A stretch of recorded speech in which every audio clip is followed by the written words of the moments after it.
siya kung naikain. Water. Pero dapat Kapanyang kan. Pero dapat pupunta ka ng anak. Wala kang papuntang ka ng anak computer na yan. Lupang anis naman tangan ako. Kasara ka na naman.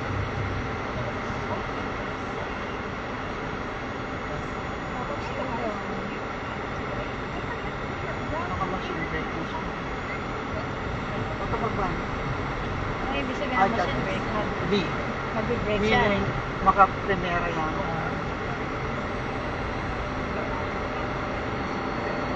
Kanya, walang magkasakit sa sumarap ko niya. Maka-stack up primera. Pag ano na, uli years ko. Delete talaga yung sa akin, no? Pag